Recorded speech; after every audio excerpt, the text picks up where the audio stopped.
Population is growing again, and we're seeing record numbers of newcomers making Miramichi their home from across the country and around the world.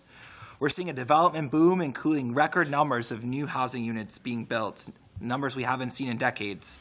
And we know we need to continue this growth and development, especially regarding affordable housing, but it's important to celebrate the progress that we're making.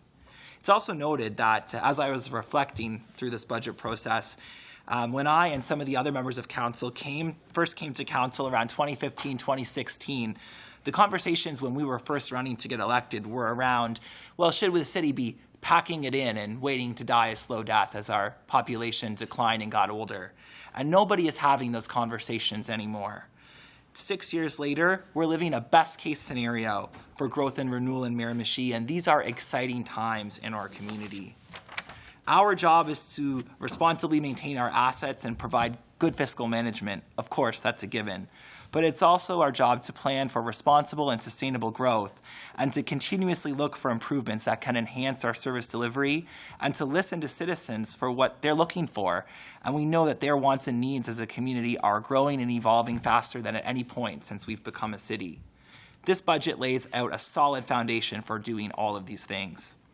Most significantly, we're allocating $10 million in our capital budget towards the multiplex, Miramichi's urgently needed centralized recreation facility.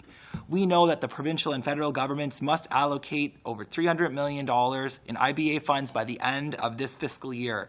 So in 2023, we will finally know, after years of waiting, what level of funding partnership will be available for this project. And that will allow us to finally move the project forward. We're optimistic that those partnerships will come through for us to ensure we can continue to provide adequate recreation facilities in our community. This is a once-in-a-generation facility, well overdue, and we are all, I think, looking forward to rolling up our sleeves on that file in 2023. Outside of the multiplex, as was highlighted by the Treasurer, we're going to be investing $11 million in additional capital projects, including almost $6 million in road repairs and separately through the utility budget, almost $4 million in our water services, which, by the way, it's worth noting, has produced Atlantic Canada's best tasting water in 3 of the last 5 years. We're also making several investments that continue on with Council's commitment to make our public spaces more accessible, to respond to the vision of the community as presented in the Outdoor Recreation Plan, and to renew our commitment to active transportation. These investments include a new winter skating trail at French Fort Cove, having the dog park open year-round, 2 new pickleball courts, a recreational hub to be designed at the former Harkins School property, a new sidewalk for Percy Kelly Drive, that was a promise that was made earlier this year, and a continuation of the sidewalk replacement program to maximize accessibility in the community. Several shade structures for playgrounds and parks, continuing to replace the Ritchie Wharf Boardwalk, having Middle Island open for much longer in the season and allowing the washrooms to finally be accessible to the public. Additional summer staff will further enhance maintenance of our parks and public spaces, and a $500,000 investment in active transportation development that we'll hope will partner with the federal government to make $1 million in further development of active transportation in the community.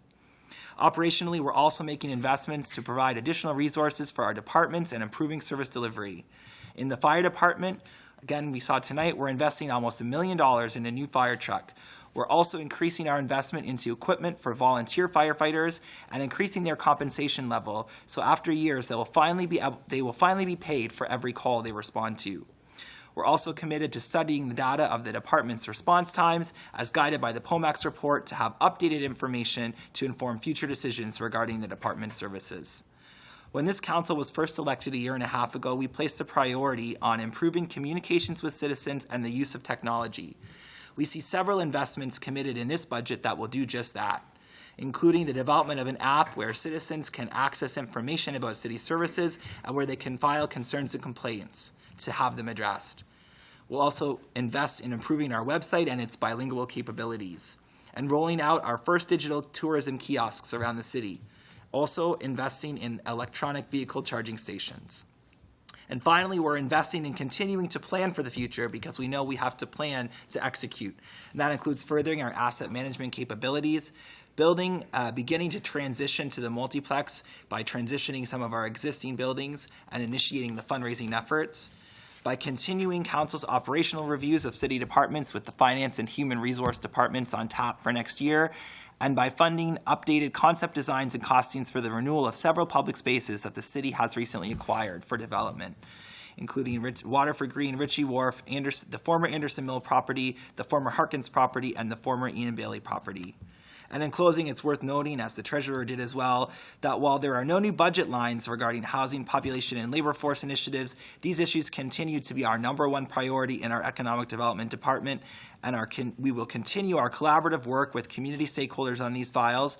Our housing incentive programs will be ongoing, and our recently established Affordable Housing Working Group will examine what else the city can be doing to further enhance the development of much-needed affordable housing and bringing forward any possible suggestions to that end throughout 2023.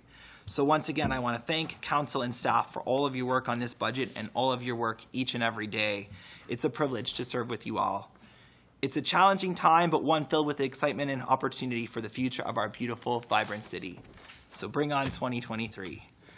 And with that, there are just a couple of quick announcements in terms of mayor's updates. A reminder that coming up at the beginning of December, on Friday, December 2nd in the evening, will be the return of the annual Parade of Lights in downtown Chatham. So please do check out Historic Chatham Water Street's social media pages for all of the details of the route of the parade, the timing of when that starts, but we'll certainly encourage the community to come back out for that. And on the same weekend, later that weekend, the annual Jerry Cormier Memorial Christmas to Remember concert, always one of my favorites, hosted by Susan Butler, is back on December 4th at 2 p.m. at St. Mary's Church. And once again, as always there, all proceeds will go to the Youth House, which is, I guess, now Miramichi Housing Solutions, the Emergency Center for Women, and the St. Mary's Christmas Hampers.